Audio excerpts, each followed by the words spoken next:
Fíjese, yo no sé en su Biblia cómo pueda decir, pero aquí en mi Biblia hay un semitítulo que dice: la resurrección de Cristo, realidad de la fe. Dice, previo a estos versículos que vamos a leer: la resurrección de Cristo, realidad de la fe. Y escuche lo que dijo el apóstol Pablo a estos hermanos de Corinto, los corintios. Dice Pablo: además os declaro, hermanos, el evangelio que os he predicado, el cual también recibisteis, en el cual también perseveráis. Versículo 2: por el cual asimismo, si retenéis la palabra que os he predicado, sois salvos, si no creísteis en vano. Versículo 3: porque primeramente os he enseñado, fíjense lo que dice el apóstol Pablo, les he enseñado lo que asimismo recibí yo.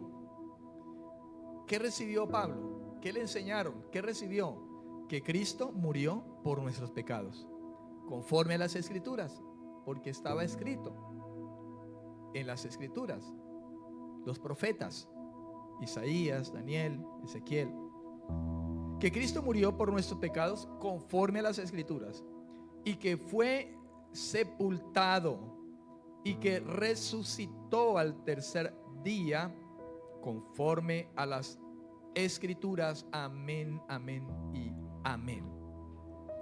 Los hechos del Evangelio, hermanos, son dados de manera clara en la Biblia. Uno preguntaría, se haría la pregunta: entonces, ¿por qué existe la predicación de otro evangelio distinto? Sabe que en los tiempos venía predicándoles otro evangelio distinto, fuera anatema.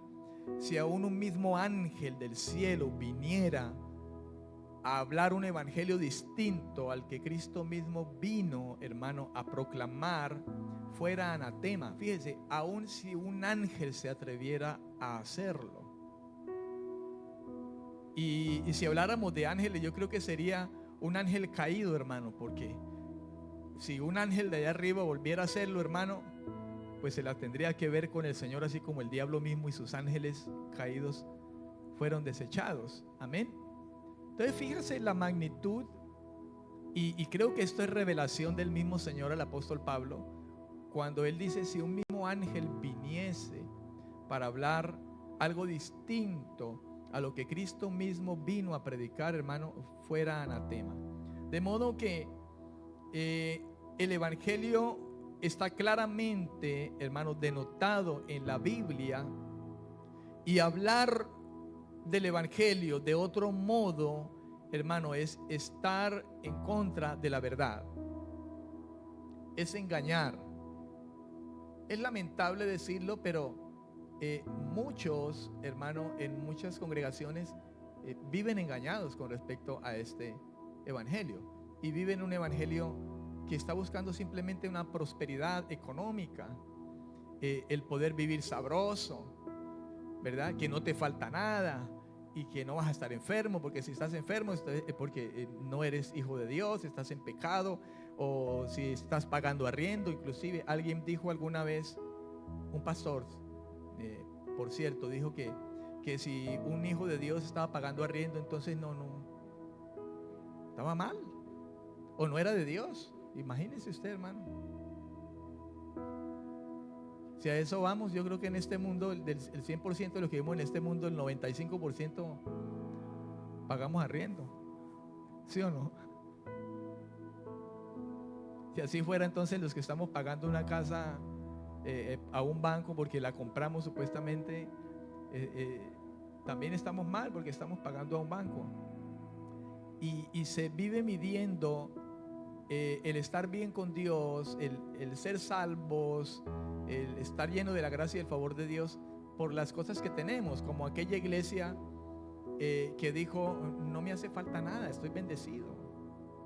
Y el Señor le dijo: no, lo que no sabes es que eres un pobre y miserable, porque piensas que por tus ganancias o tu dinero, lo que tienes, estás bien conmigo y tienes el reino de los cielos ganado. Relacionas la bendición con el bolsillo, con lo que tienes. Y eso es contradictorio con lo que Jesús habló, hermano, porque el Señor dijo: ¿de qué le valdrá al hombre ganar el mismo mundo, ser el dueño de este mundo, si al final perderá su alma? Pablo le dijo a Timoteo: nada hemos traído y nada hemos de llevar. Amado, usted puede tener la posición que puede tener, la casa, el carro, las cuentas, el dinero en el bolsillo, hermano, que sea, pero usted un día va a morir y va a estar, hermano, bajo tierra. Su cuerpo se va a podrir, su alma es por la que se debe velar. Nada de lo que tenemos vamos a llevar, absolutamente. Esa es una realidad, hermano, a la que tenemos que estar abiertos como hijos de Dios. Gloria al Señor por la provisión que muchos puedan tener, por el dinero, por la comodidad. Bendito sea el Señor por eso. Y que Dios bendiga la vida de ese hermano. Pero ese hermano también debe saber cómo administra sus cosas y tener cuidado en que su mirada se desvíe. Amén. Y de olvidarse de a quién es quien realmente debe honrar y adorar. Y si Dios le ha dado la bendición de tener, la misma Biblia enseña, hermano, que guardemos nuestro corazón de esto, e inclusive si tenemos, podamos compartir, ayudar a otros. Yo no estoy diciendo esto tratando de manipularle si usted está aquí muy sobrado en dinero y eso. No, hermano, la Escritura lo enseña. Dice: cuidado con eso, guarden sus corazones. A los ricos díganle que tengan cuidado, que sean ricos en ayudar a los demás, que no pongan su esperanza en el dinero. Le dice Pablo a Timoteo que le hable a los ricos. Mi estimado hermano, gloria al Señor, porque Dios permite que podamos tener esas cosas materiales, pero esto no es el evangelio. En esto no consiste las buenas noticias. Amén. ¿Cuánto le da la gloria al Señor? Pablo habla de predicar, del verbo griego keruso, con K y doble S, keruso, que significa ser heraldo. Predicar, del verbo griego keruso, que significa ser heraldo. Es la palabra que Pablo utilizó allí, ser heraldo. Un anunciador, un proclamador, alguien que proclama buenas noticias. De esta manera, entonces, la predicación del evangelio no es otra cosa que declarar las buenas noticias de Dios, o como también se suele decir, las buenas nuevas que han llegado de parte de Dios. Estos versos, hermanos, que acabamos de leer en 1 Corintios 15 del 1 al 4 y principalmente del 3 al 4, pronuncian el mensaje central del evangelio. ¿Qué es? Que Cristo murió por nuestros pecados, que fue sepultado y resucitó al tercer día para traer salvación a todo aquel que arrepiente y cree en su corazón, con toda su mente, con toda su alma, con todos sus pensamientos. Es así de sencillo el mensaje central.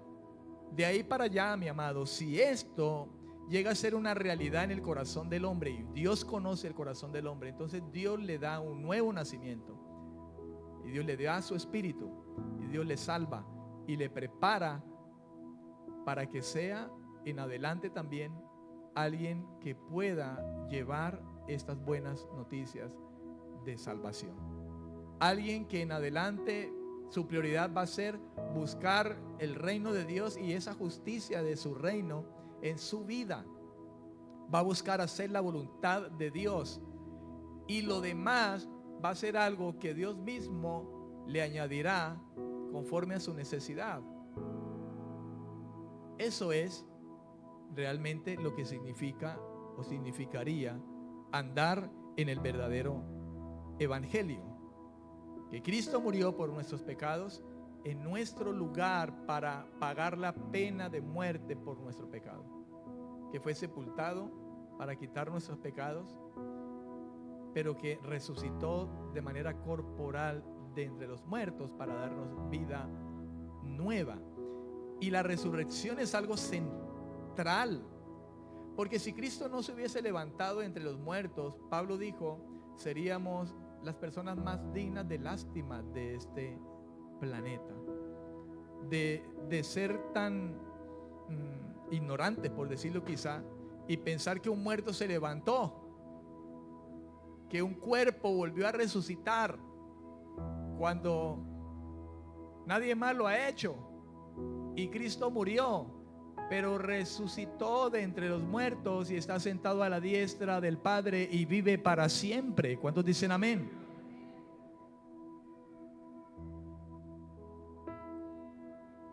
Esta y otras doctrinas relacionadas, hermano, son la base de la predicación del Evangelio. Pero es triste, como les decía ahora, que hoy a menudo oímos sermones donde ni siquiera se menciona alguna de estas verdades, de estas doctrinas básicas del Evangelio. Cuando estas doctrinas del Evangelio se dejan por fuera de un sermón, de una predicación, de un mensaje, hermano, no se llama propiamente predicar el Evangelio. No se puede decir que es una predicación del Evangelio. Si en el contenido de lo que se expone, lo que es expuesto por una persona, un predicador, un pastor, si estas verdades, hermano, no se hallan presentes en el sermón, en el mensaje, entonces esto de manera propia no se puede decir que es predicación del Evangelio. Por eso tenemos que tener mucho cuidado de a quién escuchamos, cómo oímos, cómo escuchamos a ciertos predicadores, hermano, que ciertamente pueden nombrar la palabra Dios, pueden inclusive nombrar la palabra gracia. Y mucha gente, por simplemente escuchar que alguien nombra la palabra Dios, entonces dice, ay, mira, es verdad, es de Dios, porque mira cómo nombra a Dios. No, hermano, tenemos que tener cuidado porque el diablo y sus ministros se visten como ángel de luz. Tenemos que tener el discernimiento para comprender y entender verdaderamente la intención de quien predica el Evangelio. Tenemos que pedirle al Señor que nos ayude a poder comprender y entender las palabras de Él, si verdaderamente están en la boca de alguien. No podemos vivir por el hecho de congraciarnos con algún hombre, quizá con el que a través del tiempo nos hemos congraciado, con algún predicador famoso, conocido, con fama, porque muchos de los cuales quizá escuchamos predicar tiempo atrás, hoy en día se están desviando del verdadero Evangelio. O quizá ya lo hacían, pero a lo mejor por el no tener la claridad suficiente, nosotros pensábamos que estaba bien. No digo esto juzgando con mi propio juicio. Quiero siempre pedirle al Señor que me ayude a poder hablar de estas cosas con el justo juicio de su palabra y nada más. Y rogar por algunos, hermanos, que quizá se están desviando y quizá Dios les permita arrepentimiento y que escapen del lazo del diablo donde se encuentran. Amén. ¿Cuánto le dan la gloria al Señor? Número 3. Predicar la buena noticia de salvación implica predicar primero la mala noticia de la condenación. Y esto es bien importante, hermano. Predicar la buena noticia de salvación implica predicar primero la mala noticia de la condenación. Yo escuché a alguien colocar un ejemplo con respecto a eso que le estoy hablando, y me pareció bastante ilustrativo desde que lo escuché. Y alguien le decía a otra persona, compartiéndole el evangelio, le decía: si tú eres un médico y un hombre muy atlético ha llegado por segunda vez a tu consultorio para revisar unos exámenes, tú tienes sus radiografías en su mano, las radiografías de ese hombre, y ese hombre entra y se ve muy atlético, muy sano, muy saludable, se sienta y tú tienes sus radiografías y sabes que en sus radiografías tiene cáncer, pero no se le ha manifestado a él sus efectos, pero tú tienes la cura.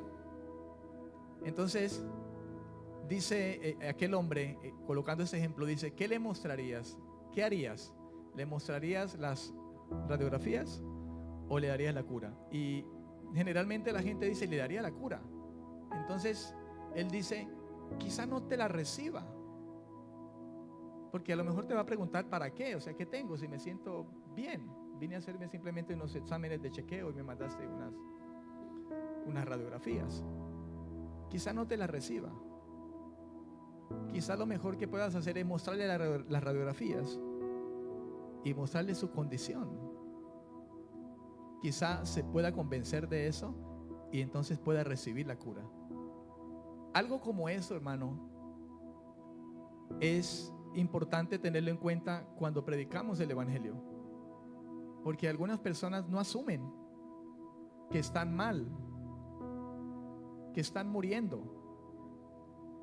Pero si le mostramos las radiografías, hermano, entonces quizá, digo quizá porque muchas personas, aún viendo las radiografías de su vida, no asumen el arrepentimiento. Y a veces algunos directamente dicen: no tengo de qué arrepentirme. Y usted sabe que es verdad, nos podemos encontrar con personas así, que no reciben el evangelio. Entonces, la pregunta es ¿por qué? Y creo que de alguna manera usted sabe que es obvio la respuesta. Letra A: ¿por qué? Hablar de predicar la buena noticia de salvación, que implica predicar primero la mala noticia de la condenación, nos lleva a un por qué. Entonces, letra A: ¿por qué? Porque todos somos infractores de la ley. Todos somos infractores de la ley.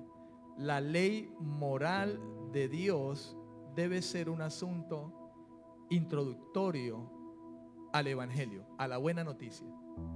¿Por qué Dios vino a traer una buena noticia de salvación? ¿Por qué necesito ser salvo? Porque hay una mala noticia, hay un previo. Alguien dirá: pero ¿por qué necesito ser salvo? ¿Por qué buena noticia para mí? ¿Verdad? ¿Por qué de tomarme ese remedio que tienes ahí, doctor? Por ejemplo, volviendo a ese ejemplo. Si yo estoy bien, mira lo atlético que estoy, ¿verdad? Pero si el médico le muestra la radiografía y le dice: mira, entonces quizá, hermano, eso lo vaya a mover, ¿verdad? Eso lo vaya a sacudir. De modo que es tan importante, hermano, que nosotros sepamos que antes de dar la buena noticia, es importante o implica en primera instancia que esa persona se entere de su condición de condenación, de lo mal que está. Y en este sentido es que sepa, hermano, que es un infractor de la ley. Por eso la ley moral de Dios debe ser un asunto introductorio al evangelio, puesto que la condenación es por causa del pecado, y el pecado es infracción de la ley. Primera de Juan capítulo 3, abra su Biblia, léalo. Primera de Juan capítulo 3, versículo 4. Juan, el evangelista, el apóstol, escribiendo en esta primera carta, amado hermano, escribe lo siguiente: dice: todo aquel que comete pecado infringe también la ley. Pues dice, el pecado es infracción de la ley. Ahora, una pregunta muy obvia. Si dice la Biblia, por cuanto todos pecaron, entonces, ¿qué quiere decir eso? Pues que todos somos infractores de la ley, porque el pecado es la infracción de la ley. Y si todos pecaron en Adán, entonces quiere decir que no hay ni uno que no infrinja la ley de Dios y por ello está condenado. Amén. Gran parte de la predicación del evangelio tiene que ser predicación, anuncio y exposición de la ley. Escuche esto. La ley no salva. ¿Es claro esto o no? La ley no salva a nadie.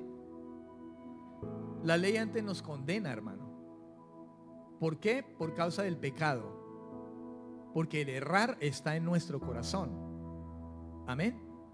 La ley no salva a nadie. La ley mortifica al pecador. La ley condena al pecador. Escuche esto. La ley disgusta al pecador. Lo enoja, lo preocupa, lo deprime, lo humilla, lo entristece, lo pone en problemas y lo avergüenza en su estado de pecado. La ley lo decepciona en su esperanza falsa de pretender cambiarse a sí mismo y ser limpio y bueno para con Dios, ante los ojos de Dios, sin que reconozca realmente a su Salvador. La ley nos muestra que somos pecadores. Escribí esto, es un comentario, esto lo añadí aquí como un comentario, lo encontré como un comentario y me pareció tan fabuloso esto, hermano, porque es la verdad. La ley mortifica al pecador, lo condena, pero me gustó esto, lo disgusta, porque la gente no le gusta que uno le diga que es un ladrón, que es un adúltero, que es un deshonrador de sus padres, que es un blasfemador. La gente se disgusta. Algunos se preocupan. Entonces dicen, ¿qué debo hacer? Como aquellos hombres, ¿se acuerdan cuando Pedro predicó? No recuerdo si fue el primero o el segundo de los discursos. Dijeron, ¿qué haremos, varones? ¿Se acuerdan que preguntaron, ¿qué hacemos entonces? ¿Verdad? Porque ellos se compungieron en su corazón, les preocupó, ¿verdad? Se entristecieron. Hermano, la ley humilla, porque por más que tú quieras justificarte, la ley te pone en el suelo y te humilla en tu orgullo y tu ego. Eso es lo que hace la ley. La ley avergüenza, porque hay quienes, escuchando que son adúlteros, que son fornicarios, que codician, que se dan cuenta de su condición, hermano, se avergüenzan delante de Dios. Y entonces hay una tristeza según Dios y vienen y encuentran un lugar en el arrepentimiento y la gracia del Señor. ¿Cuántos dicen amén? Qué bueno es esto, hermano, poder tenerlo en cuenta para poder anunciar la buena noticia que Dios tiene para el pecador. El pecador debe convencerse de que está enfermo de muerte. Amén. Aunque la Biblia dice ya estamos muertos en nuestros delitos y pecados, hablando de nuestra vida pasada, estábamos así. Pero hablando de ese ejemplo, qué bueno es, hermano, que la ley le muestra la condición a la persona. Son las radiografías puestas delante de nosotros para ver la condición interna que tenemos, como aquel hombre. No, estoy bien. Y así hay personas, yo estoy bien, no necesito estar en una iglesia, estar leyendo la Biblia, darme golpes de pecho, dicen muchas personas, yo estoy bien, no le hago mal a nadie, estoy sano, pero lo que no sabe es que su alma está enferma. Amén. Y lo que le espera es la muerte eterna, una eternidad en el infierno. En Marcos capítulo 10, versículo 17 al 19, voy a leer esta traducción en la traducción al lenguaje actual, estos versículos, traducción al lenguaje actual. Dice: mientras Jesús iba de camino, un hombre llegó corriendo, se arrodilló delante de él y le preguntó: Maestro bueno, dime qué debo hacer para tener vida eterna. Jesús le contestó: ¿por qué dices que soy bueno? Solo Dios es bueno. Tú conoces bien los mandamientos: no mates, no seas infiel en tu matrimonio, no robes, no mientas para hacerle daño a otra persona, no hagas trampas, obedece y cuida a tu padre y a tu madre. La pregunta del hombre por la vida eterna no era extraña, ¿sabe? En este tiempo, con respecto al judaísmo.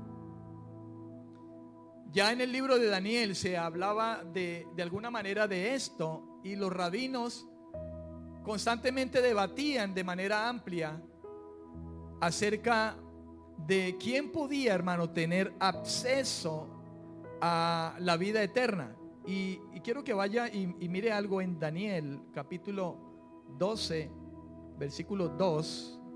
Daniel capítulo 12, versículo 2, hablando del profeta Daniel.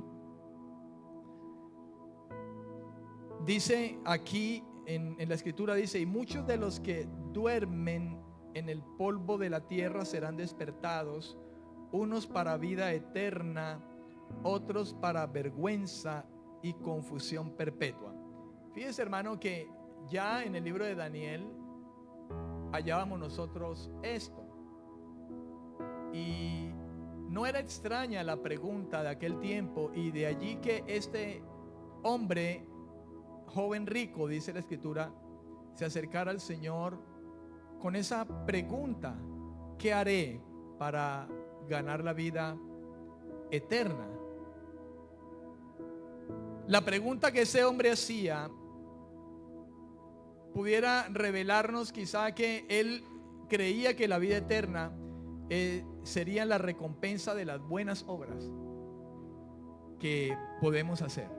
Ese hombre quizá había hecho muchas obras buenas con todo el dinero que tenía. Al parecer el dinero que tenía quizá era bastante, pero quizá el escuchar, hermano, a este hombre, según lo que leemos, nos pudiera revelar a nosotros, hermano, que él creía que la vida eterna es la recompensa de las buenas obras. Y él pensaba que Cristo quizá le iba a decir alguna lista más que le faltaba. A lo mejor quizá él mismo sería que él en sí mismo, por estas buenas obras, era bueno. Pero al ser confrontado por el Señor Jesús con la ley moral de Dios, la Biblia dice que se fue decepcionado, dio media vuelta y se fue. De modo que fue decepcionado, se decepcionó de escuchar la respuesta del Señor. La expresión maestro bueno, según los comentarios, no sería una frase muy usual como título de tratamiento para los rabinos en aquel tiempo. El decirle a un rabino maestro bueno no sería una frase muy usual como un título que se pudiera usar para los rabinos de aquel tiempo. Ahora escuche esto: es cierto que en ocasiones se le llama buenas personas a algunas personas. De hecho, si nosotros aquí humanamente hablando, ¿verdad?, nos refiriéramos a ese tema, pues pudiéramos decir que aquí somos buenas personas. Hermana Rosa, buena persona. Hermano Diego, buena persona. Pastor, buena persona. Lucho, buena persona. Somos buenas personas, humanamente hablando. Pero Jesús iba más allá. Ahora escuche esto, hermano. Jesús evidentemente era maestro bueno, porque era Dios mismo. Él fue perfecto, fue sin pecado. El libro de Hebreos dice que Él fue sin pecado. Pero hay una lección, hermano, de parte del Señor para este hombre, porque Él mismo estaba en su condición de hombre. Hay una lección para un hombre. Y Dios vino a mostrarnos, ¿verdad?, realmente nuestra condición. Cristo fue hombre, pero él era Dios. Él era hombre y era Dios. Amén. Completamente. Aunque la Biblia habla, y en ciertos pasajes usted puede ver, por ejemplo, Proverbios 12:2, Mateo 12:35, hablando de algunas personas de las que se hablan que eran buenas personas. Proverbios 12:2, Mateo 12:5. Usted puede ver eso, hermano. Pero algo que de manera general está expresado y guardado específicamente para Dios es ese término bueno, como usted lo puede encontrar, por ejemplo, en Salmo capítulo 25, versículo 8. Lo puede encontrar en el Salmo 105, en el Salmo 106:1, en el Salmo 107:1, en el Salmo 118:1, etcétera. En términos generales, hablar de esta expresión, Dios es bueno, hermano, es y se hace específicamente para Él. Porque si la palabra bueno se expresara en la manera como nosotros la retomamos, cuando decimos que somos buenos, estaríamos colocando a Dios netamente a la altura meramente humana. Decir Dios es bueno, ya me puedo decir que Lucho es bueno.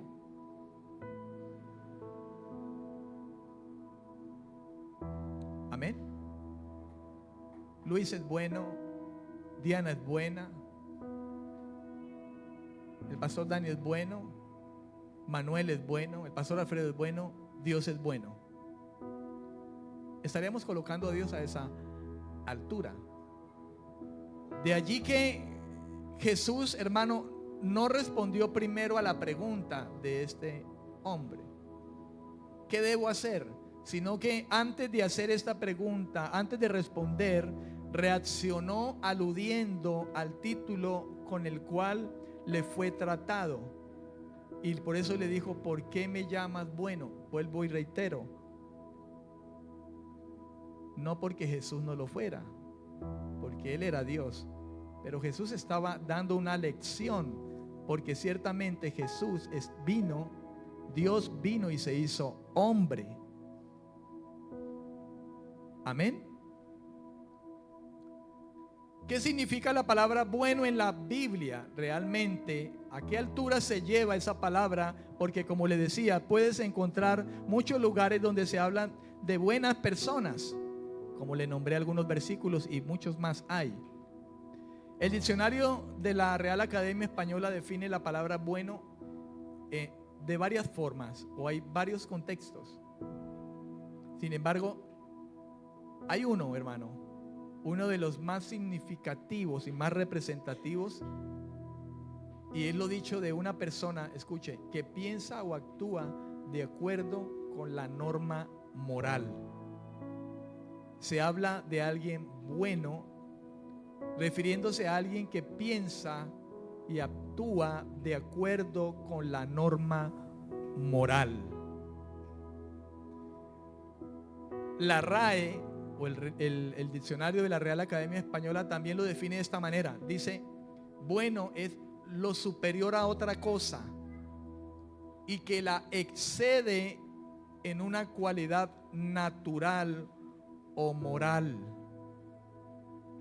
Quiero que usted tenga en cuenta esto, porque cuando usted, frente a la necesidad de hablar del evangelio, hermano, usted debe tener claro esto, porque mucha gente se le va a presentar a usted como una persona buena. Lo va a decir literalmente: yo soy bueno, o aunque no nombre la palabra bueno, en su manera de expresarse, te querrá decir eso. Y bueno solamente Dios, desde la perspectiva que Jesús lo habló, hermano, hablando que solamente Dios actúa de acuerdo con la norma moral porque Él es perfecto y santo. Que Él es bueno porque es, si hablamos de lo superior, Él es lo más grande. Por encima de uno grande hay uno más grande y hay otro más grande. Ese es el Señor. Y su naturaleza, su santidad, su pureza, su moral excede a cualquier otro. Por eso Jesús dijo, solamente Dios es bueno.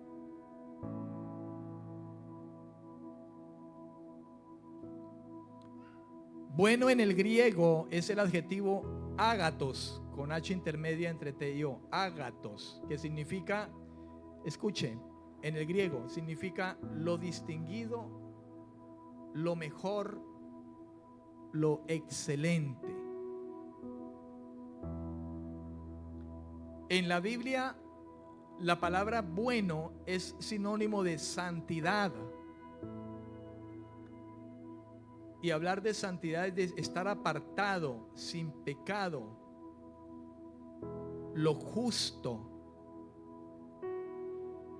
En este sentido, la palabra define solamente a Dios. Solamente a Dios. Este hombre rico debía darse cuenta de lo que estaba diciendo y Jesús necesitaba aclarárselo. ¿Por qué me llamas bueno?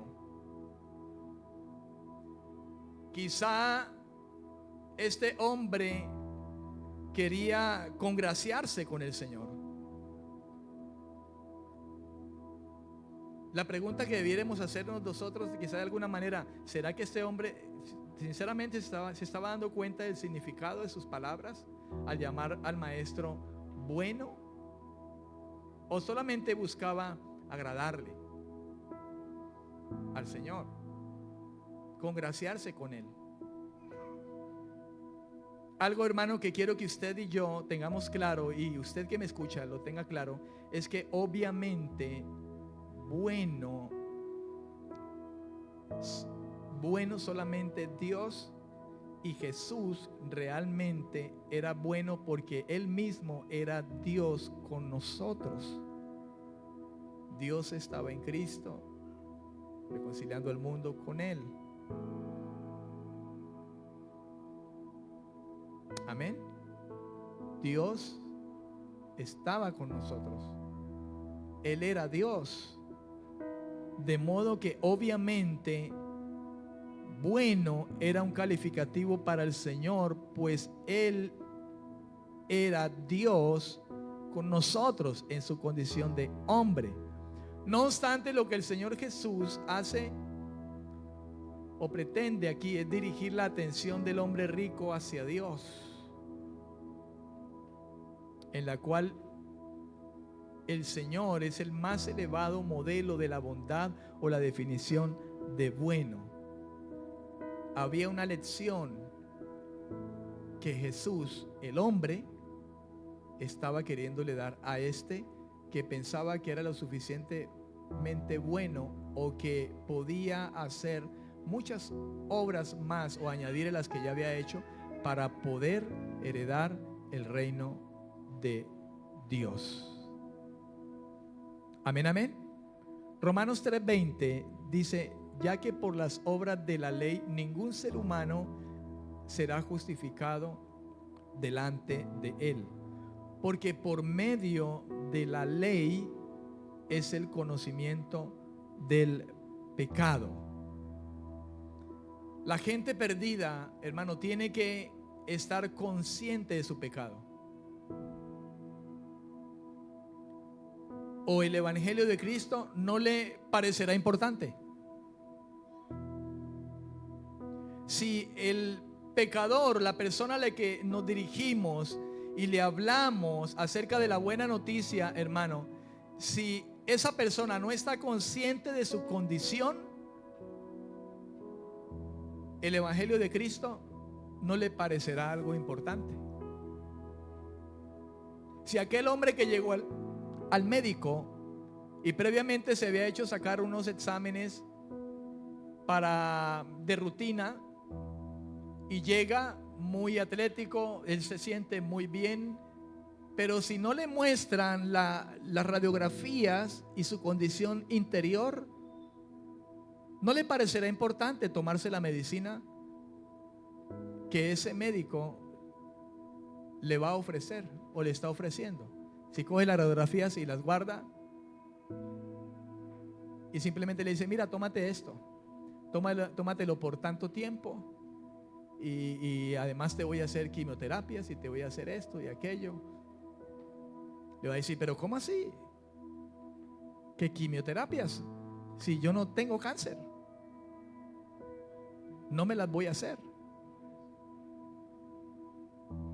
Entonces, hermano, si a la gente perdida no se le muestra y se le hace consciente de su pecado, decirle que Cristo murió por sus pecados y que le salvó y que se arrepiente y se aparte, no le tomará quizá importancia.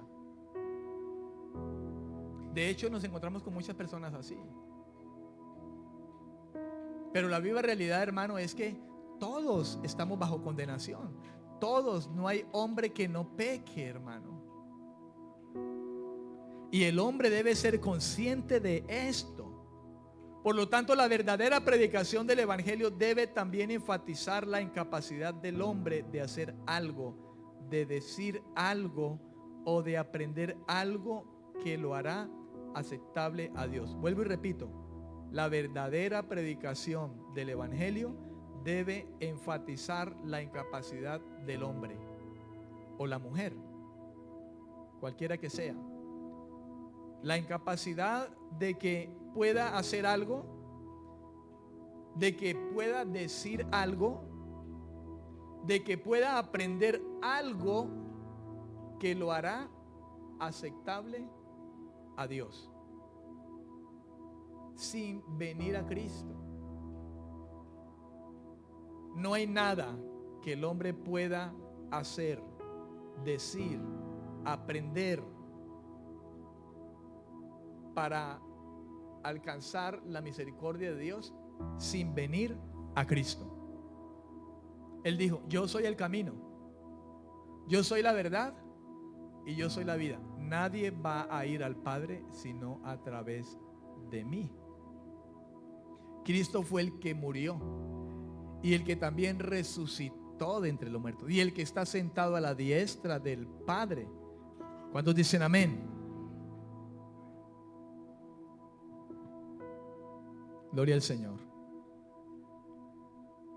Letra B. Letra B.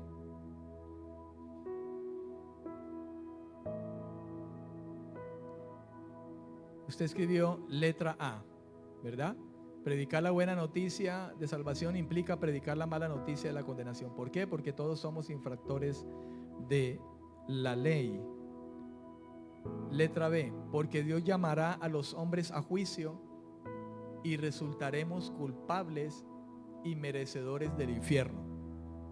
Letra B, porque Dios llamará a los hombres a juicio y resultaremos culpables y merecedores del infierno.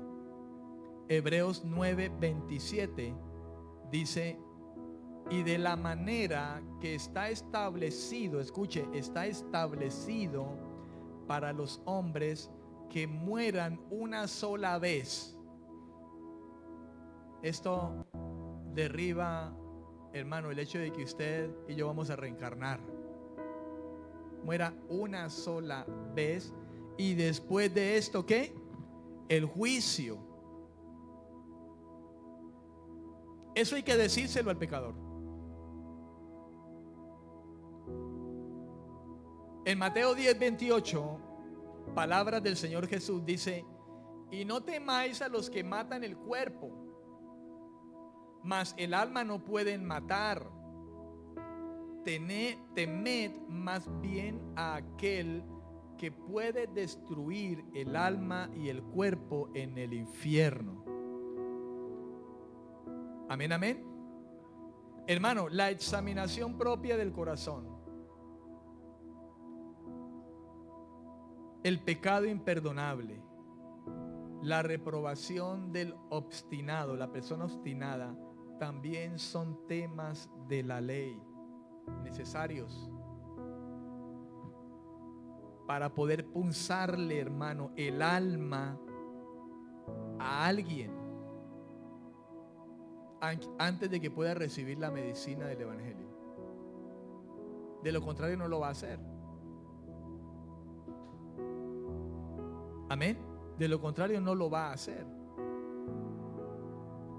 Por eso es importante, hermano, de que llevemos a la persona a que tenga conciencia de su condición. Amén.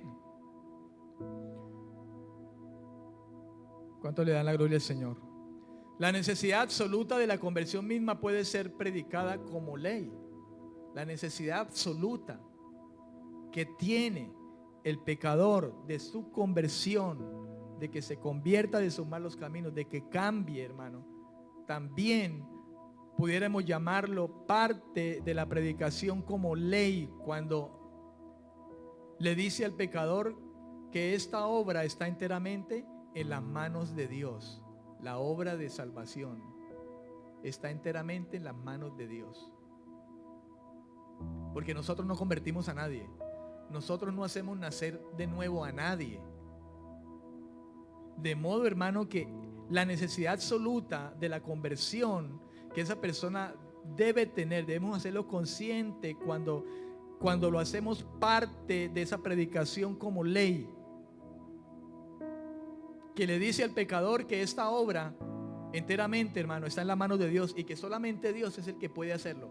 Solo Dios lo puede perdonar, solamente Dios lo puede levantar, solamente Dios lo puede limpiar y solamente Dios lo puede llevar a la vida eterna. Ni siquiera yo que estoy predicando el evangelio. Porque mucha gente, hermano, está en las iglesias no con los ojos en Jesús, sino en el pastor que tiene frente. Y el pastor falla y esta persona se va al mundo. ¿Por qué? Porque quizá nunca se convirtió y pensó que su pastor era su salvador. Y por eso quizá busca y anda detrás del pastor: póngame las manos, hágase una oracioncita, profetíceme. Cuando la palabra profética más segura la tenemos frente a nosotros, la Biblia, la palabra de Dios, y a su nombre. Y las palabras de Dios son espíritu y son vida. Es lamentable hablarlo, decirlo, pero es la realidad, hermano.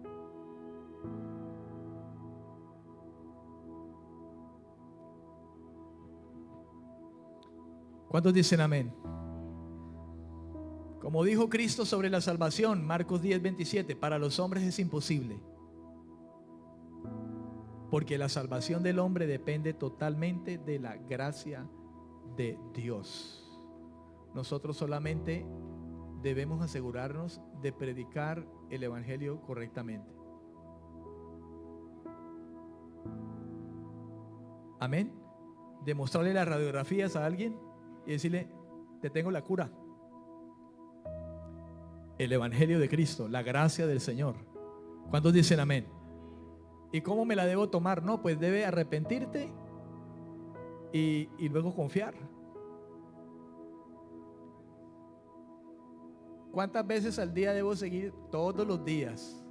Cada minuto y segundo usted debe vivir en esa confianza con Dios y en una vida de continuo arrepentimiento, de cambiar su caminar. Porque no puedes decir que eres cristiano pero vives pecando, fornicando, adulterando, mintiendo. Amén. Porque no somos practicantes del pecado. Amén. Pero ninguno de esos temas, hermano, que si quizá aterrorice a las personas cuando le decimos que te vas a perder en el infierno, porque a veces no queremos ni nombrar esa palabra a la gente, infierno, porque algunos dicen, los espantamos. Hermano, pero es que qué espantoso saber que esa alma va a parar en el infierno y no le dijimos la verdad. Más espantoso es que no le digamos: te vas para el infierno. pero Dios hizo algo para que no fuéramos al infierno. De modo que ninguno de esos temas aterrorizantes, hermano, debe de alguna manera, que de hecho debemos de decirlo, debe predicarse como motivación simplemente. O sea que no debe predicarse para que el pecador sea bueno. No, sino para que se arrepienta. No para que sea bueno. Porque aquí somos buenas personas. ¿O no? Yo considero, humanamente hablando, yo considero que soy una buena persona. Yo creo que aquí a cualquiera que le digamos, y tú eres buena, ninguno va a decir, no, yo soy malísimo, yo creo que nadie va a decir de esa manera, va a decir, no, pues sí, yo soy bueno en lo posible. De pronto, si acaso uno dice de esa manera, ¿no? Aunque muchos chicanean, hermano, y dicen, no, yo soy muy bueno, yo hago unas buenas obras. Yo, mejor dicho, hermano, las hay, hermano, que se echan flores. Pero la verdad, hermano, es que nosotros no predicamos a la gente para que la gente sea buena, sino para que se arrepienta, hermano. ¿Cuántos dicen amén? Y pueda dar fruto, hermano, digno de arrepentimiento por la acción de Dios en el corazón. Porque es que si nosotros tenemos frutos dignos de arrepentimiento hoy y vivimos en eso, no es ni por nosotros mismos, no es porque la misma acción del Espíritu de Dios en nosotros lo hace. Nuevos deseos, nuevos anhelos. Tampoco lo hacemos para que se comporte mejor.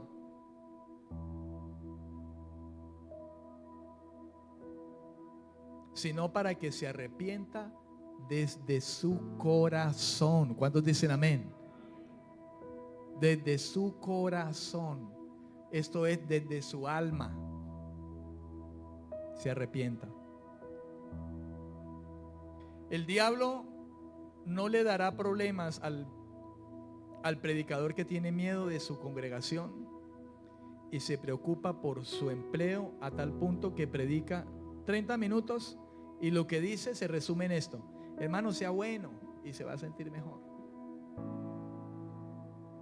De hecho, hay muchos cómodos así, muchos pastores que predican eso: sea bueno, diezme, ofrende.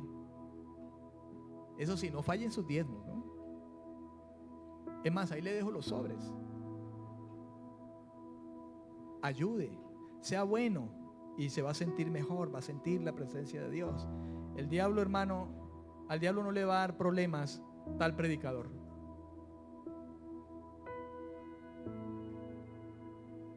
Pero el predicador que predica la palabra como es, hermano, va a tener problemas.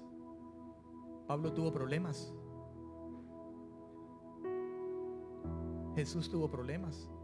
Los apóstoles tuvieron problemas. Si usted y yo predicamos el evangelio con amor y porque amamos, hablamos la verdad, vamos a tener problemas. Hasta con nuestra misma casa. Pero Dios nos ha llamado a tener problemas en ese sentido. Predique la verdad. Porque, hermano, cuando nosotros le predicamos a alguien y llega la gracia, ¿sabe? A veces esa persona dice: te agradezco que me hubieras predicado lo que me predicaste. Gracias por enseñarme y hablarme la verdad. Hoy soy salvo y la gracia de Dios está en mi vida. Gracias por hablarme la verdad. ¿Cuántos dicen amén? A eso nos ha llamado el Señor, hermano. A eso nos ha llamado por la gracia de Dios. ¿Cuántos dicen amén? Y vamos a parar allí.